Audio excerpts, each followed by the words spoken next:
Hey, the name's Cruel. That's King Rob Rule. Title Update 3 has brought a whole slew of new things to do in Monster Hunter Rise Sunbreak, some obvious and some things you might have missed. In this video, I aim to outline all the most notable things you'll want to be doing to get the most out of this new update. There are new monsters and new afflicted monsters to fight, but I'll be focusing more on new systems to the game, just so you're aware. Let's get right into it. First things first, there's a whole new melding option you just have to try out called Aurora. If for whatever reason you've never done any melding before, this is the perfect time to try. Just talk to the market guy and then select Melding Pot. It's the purple option down the bottom of the melding list and only costs 200 points per pull.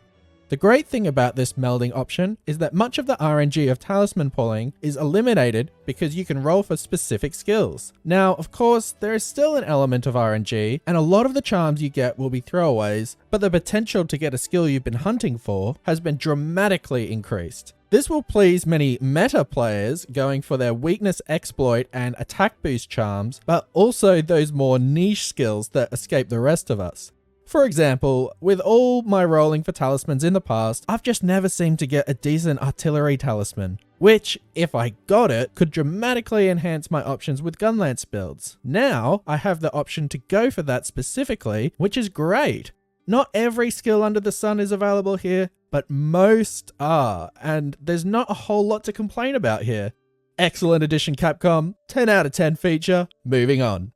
Next up, we have the new additions to Qurious crafting. For Qurious weapon crafting, the amount of slots available to enhance your weapons has increased to 8, allowing for up to plus 20 attack boost or whatever you may want to slot in there. However, the materials for these upgrades is gated behind a lot of anomaly investigation grinding. The level these materials become available is from level 140 and onward. Whether or not you want to do that is up to you. What you're getting is not a substantial boost by any means, and I don't think it's entirely necessary, but if you're asking for an endgame system to keep you busy, hey, here it is. If you do want to do that, you can skip ahead to the timestamp below on how to best farm anomaly levels. As for augmenting armor, there are two new options for augmenting: stability and skills plus. The Skills Plus feature is going to give you superior skills, while stability is going to give you more armor. But in all honesty, I can't see why anyone would want to go with stability because the increase to your armor is honestly insignificant to the potential skills you'd be giving up. Maybe it will be more valuable as anomaly levels increase, but I just don't think the armor boost is significant enough to give up superior skills. I've obtained skills like Build Up Boost and Qurious from Skills Plus, skills that are normally locked behind specific armor sets, which dramatically increases the possibilities for mix sets. Giving that up for plus 8 armor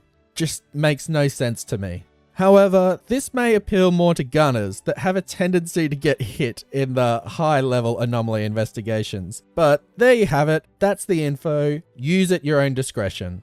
One of my favorite features added in Title Update 3 is that followers can now join you in almost any hunt. There are many reasons why this is a great addition. The most obvious that comes to mind is that you can have helpers at any time, even if you are without an internet connection. However, and possibly the best reason this is a fantastic addition to the game, is that you can get all the benefits of single-player Monster Hunter with none of the downsides of online. For one, when you clear the quest, you don't share the reward money of the quest. And I mean, what are NPCs going to do with the Zenny anyway? You can bring both companions with you, which normally you can't do in multiplayer hunts.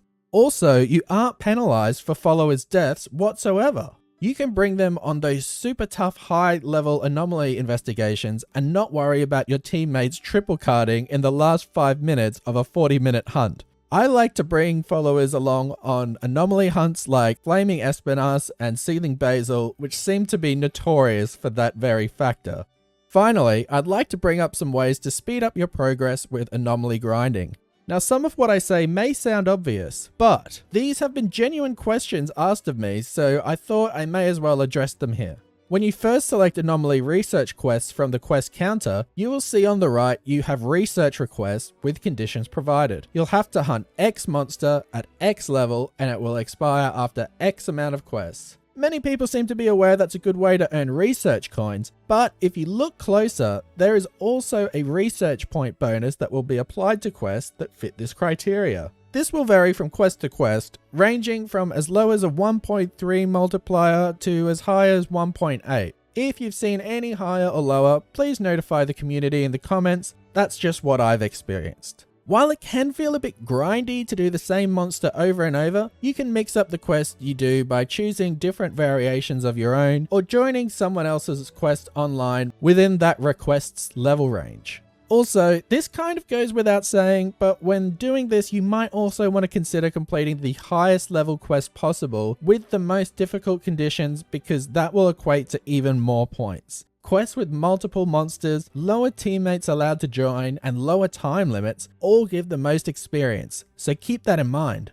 Another tip is to be strategic about which quests you complete multiplayer. Like I said, hunts like Afflicted Flaming Espinas have a tendency for people to faint all at once after an already grueling attempt, for essentially no reward whatsoever.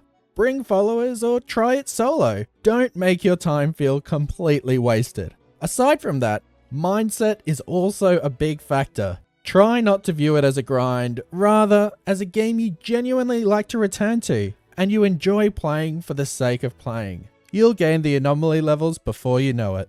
At the end of the day, no one is forcing you to grind, and like I said earlier, the benefits are not game breaking, so do so at your own discretion. Anyway, those are the main things I think are most important to experiment with when it comes to Title Update 3. I've already created a video discussing the new armor skills introduced in this update, so if you want to check that out, I'll leave a link at the end. Thanks for tuning in. I've been King Rob Rule, and I'll see you in the next video. See ya!